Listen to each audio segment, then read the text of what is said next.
लग्नाचे दागिने म्हणजे श्रीमंत पेशवाई दागिने, नाशिकचे सुप्रसिद्ध सराफ मयूर अलंकार सराफ।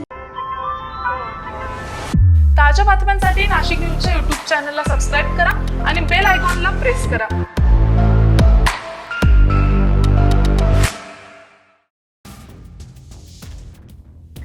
नाशिक जिल्ह्यातील दिंडोरी तालुक्यात विद्यार्थ्यांच्या आकस्मिक मृत्यूंची मालिका सुरूच असून विविध घटनांत 5 विद्यार्थ्यांचा मृत्यू झाल्यामुळे परिसरात हळहळ व्यक्त केली जाते।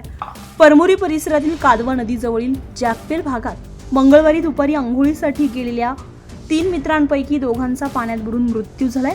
समीर रावसाहेब गांगोडे वय वर्ष 14 आणि यश राहुल पगारे वय वर्ष 12 अशी मृत विद्यार्थ्यांची नावे आहेत। दोघेही वरखेडा येथील जनता विद्यालयात शिक्षण घेत होते। तर दुसरी घटना निफाड तालुक्यातील खेरवाडी येथे घडली आहे। मोहडी येथील रुद्र गणेश जाधव वय वर्ष 13 आणि ओमकार सुनील फटांगळे वय वर्ष 13 हे दोघे धार्मिक कार्यक्रमासाठी मोहाडी येथे गेले असताना गागरा ओहोळात अंघोळीसाठी उतरले आणि पाण्याचा अंदाज न आल्यामुळे बुडाले।